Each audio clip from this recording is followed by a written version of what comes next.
Hi everyone, my name is Kelly Doherty. I am a queer science fiction and fantasy author who lives in Eagle River, Alaska, and I'm here doing this pop-up reading in order to celebrate my new book release, Curling Vines and Crimson Trades. This is an adult fantasy manuscript that is based on a woman named Arenda. She's a rare goods trader, and her wife gets kidnapped. She has to do all these nearly impossible trades and tasks just to get her wife back. The problem is, her best friend also has a task list, and the final one is to kill Arenda. Now, this book is actually part of a 5-book fantasy series called The Broken Chronicles, but the first 4 books are centered on their own main characters, and then the 5th book brings them together. So what that means is this book is actually standalone. You can pop right into my world, into this book, and understand everything that's happening, hopefully. But yes, this is a new book out from Desert Plum Press. I'm here to do a reading, so let's jump right in, shall we? Excuse me while I flip to the page. Shivering against the cold, Arenda awoke on a hard stone floor. Pebbles jabbed into her cheek. Roughly hewn, dark rock walls surrounded her. A single lit candle lit up the area, the weak yellow light flickering with each breath. Amazingly, her hands had been freed, so she pushed herself up to stand, clutching the wall for support.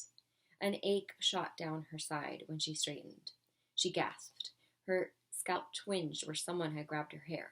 She ran a shaking hand through her bushy curls, palming the area. Where am I? Where's Nos? Heart tripped over itself, panic sweeping through her chest and threatening to overwhelm her. She breathed in and out until her racing heart slowed. Being scared won't help. The rock room was empty. Her breath misted in front of her, and she rubbed her bare arms to keep her warm. A tunnel branched away from the room, twisting in the darkness. Arenda grabbed the candle, intending on using it to explore. When she glanced at the tunnel again, a bald woman in a robe stood there, almost out of reach of the candle's glow. Arenda's palm slackened. Anaxuna, she offered the greeting in the Namora tongue. Who are you? Another captive like me? The woman stepped closer without a sound, but Arenda eyed her.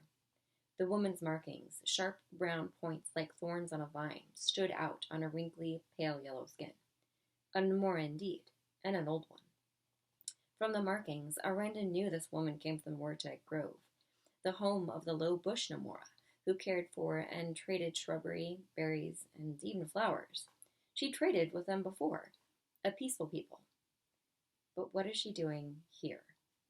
Arenda tightened her grip around the candle, fingers digging into the softening wax. The Namora woman came closer. Her tall form nearly brushed the top of the ceiling. Arenda held her ground. Have you seen my wife, Nos? You'll see her soon enough, the woman replied, her voice deeper than Arenda expected. Arenda's gut clenched like she had a bad piece of meat. That's not the voice of a prisoner. Nerves pulled her body tight, a bowstring ready to fire. The woman finally stepped fully into the candle's light. Her long white robe, a Panaraya worshipper's robe, trimmed in gold, shifted around her scarily thin form. I can take her. Where is she? Arenda asked. If you hurt her, I'll... The Namora lifted her hands, long bony fingers reaching out for Arenda. Her eyes and markings flashed a deep brown, and thick green vines cracked through the rock beneath Arenda's feet. They wrapped tight around her legs and torso, then pulled her into the ground in a kneeling position. Her ankle throbbed under the pressure. Panic rose in her throat, and she grunted as the vines enveloped her arms too. Gods! The frail image she had of this Namora vanished. A powerful crafter towered over her. Between one breath and the next, she'd been caught. Her confidence shattered. Vines! I forgot about the Cussa vines. The candle was now nestled in some tendrils by Arenda's knee, the Namora holding that upright as well. The flame flickered as the bald woman drew closer. She gave a single laugh, her dull green eyes peering into Arenda. Patience. First, I get to play with you.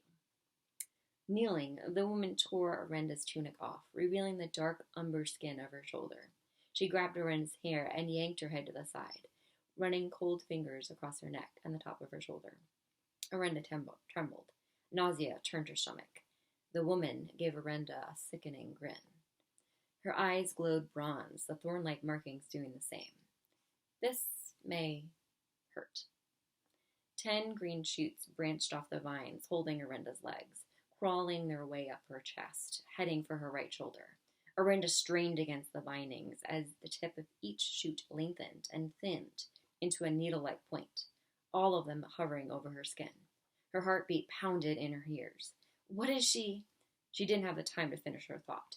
One after another, tiny vines pierced her shoulder. Agni spiked through her, shuddering as the shoots pulled under her skin, and crystallizing as the needle-like points burst back out again. They wove in and out. The tendrils made a path over her shoulder and below her collarbone. She tried to yank herself away, but the thicker vines held her tight.